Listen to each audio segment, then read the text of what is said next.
I want to welcome you back to another video. And if it's your first time here, my name is Young Fizz. I also go by Mr. Dope Status on Instagram. You can follow me there. I make a lot of helpful machine tutorials as well as other audio related content like you're about to see today. We're going to be diving into a microphone review. As you can see, I am using it right now. This is the Tank 3, and it was sent to me by a company called Fifine. And this thing, I was actually quite impressed when I first did the unboxing because this thing has some weight to it. And we're going to be diving into some of the cool features and some of the things I liked and some of the things I didn't like about this particular microphone. So let's go ahead and dive right into it. They did not send me a script, so I'm just going to be going off the top of the head.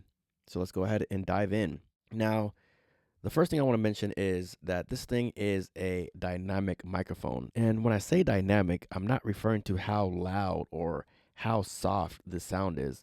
What I'm referring to is that you don't need the 48 volts, or some people refer to it as phantom power, to power this microphone. And as a matter of fact, I'm using it right now with the XLR, and the XLR is going directly into my Mono Gamma, which is made by Shadow Hills. It's a preamp, and it's a really expensive preamp, I might add. So if the quality sounds decent or above average, that is one of the benefits of having something like this, because not only do you have the XLR, but you also have the USB. So if you want that premium quality, what you can do is send this microphone right here through an external preamp. And like I said, I'm using my Shadow Hills Mono Gamma, and I have the setting on discrete, which is directly in the middle, and it's turned all the way up because it is the dynamic mic and it needs that power. But luckily for you, you don't need to go out and buy an audio interface or a preamp, because they do provide this cable, which looks something like this here, and it's a USB-C on one end and a USB-A on the other end,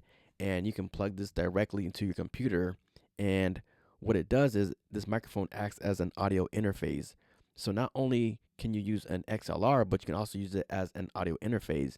And then when you use it as an audio interface, what you can do is you can use the buttons and the knobs on this particular microphone here to control the audio. For example, we have the headphone control, and then we have the microphone control, and then we have a mute button that is located on the top. So if someone walks in on you and you need to quickly mute your mic, you're able to do so right here on the top. Now, I reviewed another model from this company, and they had the knobs located on the back, and it was kind of annoying because if you wanted to adjust your headphone volume or your microphone input, then you would have to reach back here and it would be making a bunch of noise.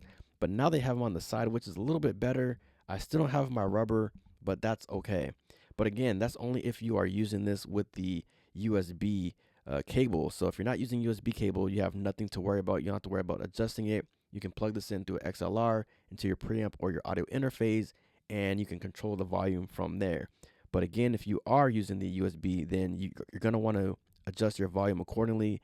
And keep in mind, if you back up, um, your voice is going to be thinner. And if you get closer, it's going to sound a little bit better. So you're going to want to stick between 2 to 6 inches away. And I always say is get as close as possible as you can without having to have your lips touch up on the capsule here. And that's going to give you to me, the best sound quality. Is going to give you that fullness in your voice. And that's exactly what you want, especially if you're doing like a voiceover, or if you're doing podcasting, or even if you're doing game audio. You're going to want to be able to have your voice project into the microphone. So definitely get as close as possible without having your lips touch upon the capsule. So when you open up the box, you can expect to see a user guide, the microphone, and then also the cable. With this particular model, there was not a pop filter because the pop filter is actually built in on the inside. Now, I don't know if I like the fact that it's built in on the inside or if I prefer it on the outside, but tell me how it sounds in the comments below. Peter Piper picked a peck of pickled peppers. So there's the P's there. And what I like to do is kind of turn to the side if I'm speaking. So if I say peppers, it has like a softer sound, but you're also going to be losing a little bit of quality because you want to keep it, right here on the mic. But it's okay if you back away just a little bit to soften on those P's a little bit. So if you speak closer to the mic and say Peter Piper picked peppers, see how that it sounds more fuller? And this is where you want your vocal to be. Or if you're doing a podcast, you may want to get up off the mic just a little bit, but then turn up your volume to kind of compensate. I don't know about you, but for me, this mic has a flat tone, and that's not necessarily a good thing or a bad thing. It's just kind of flat. I think I can kind of EQ it a little bit in post just to kind of bring up some of the highs, take out some of the wonky mid range, and kind of maybe roll off the lows. But again, on this particular video, I'm not going to be doing any type of processing. Now, the signal to noise ratio on this particular model is rated at 80, which to me is decent. I don't hear any type of hiss or humming or buzz, and that's always a plus when you want to get clean audio. Now, the SPL for this mic is rated at 120. So what does that mean? That means how loud or the intensity of the signal going into the mic before it starts clipping. So if I yell into this mic, it'll probably start clipping and the mic won't be able to handle it. But if I talk at a normal pace or a normal volume, then the mic can handle it without a problem. Now, another thing that I want to mention is about the way it connects to this boom arm here. So this boom arm was actually sent to me from the same company, but another mic review that I did. But notice how I didn't have to use this adapter. Now, it doesn't come with any type of 3/8 or 5/8 adapter. It's already built in, so that's always a plus as well. Now, I don't know about you, but the only thing that I didn't like about this microphone is the tension dial on the left-hand side. It allows you to loosen it up and move the microphone either up or down and kind of point it at you a little bit better.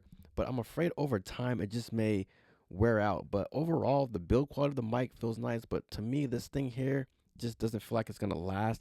As I tighten it up, it just kind of feels like it's going to break. So I don't want to over tighten it and let it break. So that's the only con for me. But overall, the build quality is nice. It feels really nice. Again, it sounds flat, but it's certainly not a deal breaker. At the end of the day, I do recommend this mic for anybody that is starting a podcast or maybe entering the gaming world or just want to do some voiceovers for a video.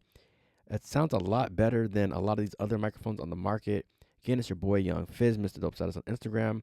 Be sure to hit that link in the description box below if you want to purchase this mic.